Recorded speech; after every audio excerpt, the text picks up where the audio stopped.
All right, guys. Today I'm going to talk about Second Variety. It's a novella by Philip K. Dick, originally published in May of 1953 in Space Fiction magazine. This story is the last story in this particular collection. I've been reviewing stories from this book. This is a story about a I guess you'd call it post-apocalyptic. It's after a nuclear exchange between the United States and the Soviet Union. Well, I guess it's more like the UN/America versus the Soviet Union. And our main character in this story is Major Joseph Hendricks, who is part of the Allied forces. And when the story opens up, we have a Soviet courier who is under a banner of truce, who is then subsequently killed by these robots, which are called claws.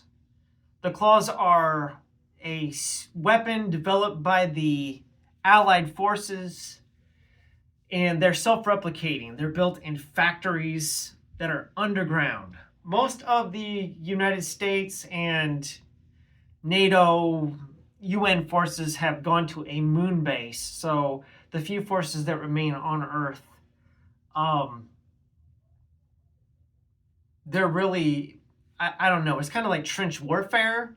It's a bizarre story.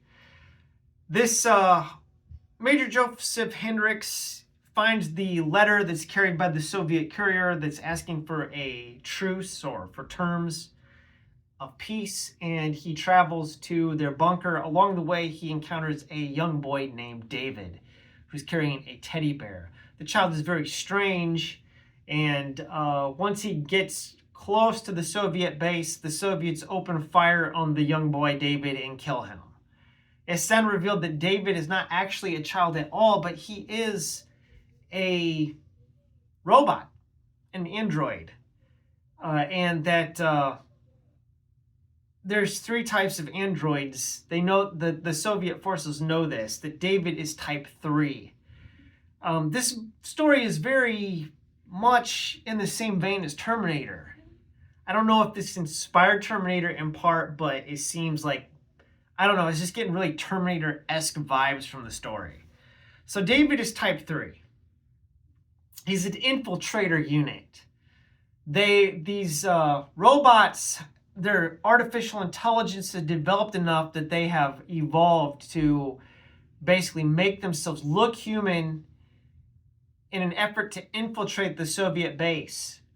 So David's type 3, and then the wounded soldier, there's a model that looks like a wounded soldier that preys upon the empathy of the Soviet soldiers in order to gain access to the base. This is type 1. So there's variety 1 and variety 3, which means there's a second variety.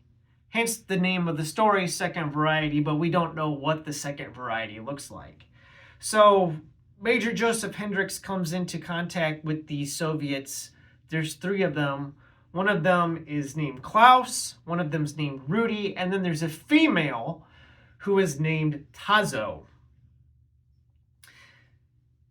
It's not the greatest of story. It has a wonky ending, but overall, I'd probably give the story like a 3.5, like a 3.5 out of 5. It's not Philip K. Dick's best work, but it is kind of an early vision into what would become greatness. It has a wonky ending. It's kind of predictable. I kind of felt like I knew where the story was going towards the end, because obviously it becomes a paranoia story trying to figure out like who the second variety is, what the second variety looks like. And it's all about this moon base, like the second variety. What happens if one of these claws gains access to the UN forces moon base?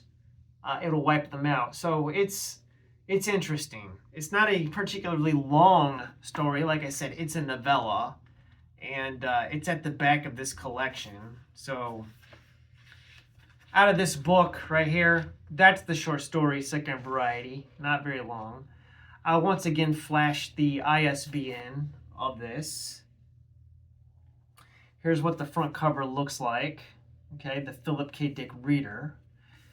And I don't know how many short stories are in here. I've plugged this before. There's 1, 2, well, look, I'll just show you the contents of this volume. There's the short stories you get.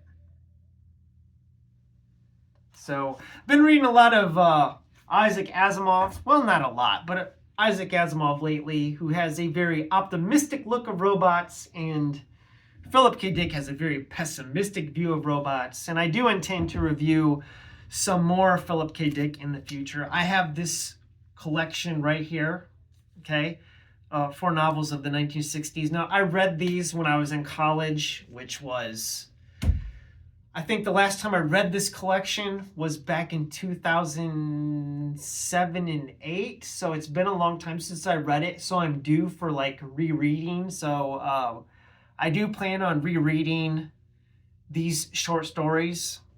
Or, well, these aren't actually not short stories. They feel like short stories. They're short novels. I don't think any of them are over 300 pages. So I'll be reviewing these in the future. But there's the ISBN on these 4 novels of the 1960s. This comes in a 3-volume set. By the way, you can get it from the Library of America.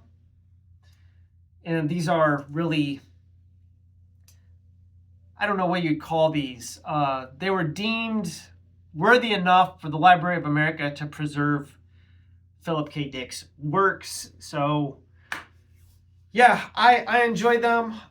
This story I just reviewed for you, whatever you want to call it, just a short talk on it. Second variety. Okay, this was adapted into a movie, a Canadian film starring Peter Weller, which came out in 1995, called Screamers. Now, I've never seen Screamers.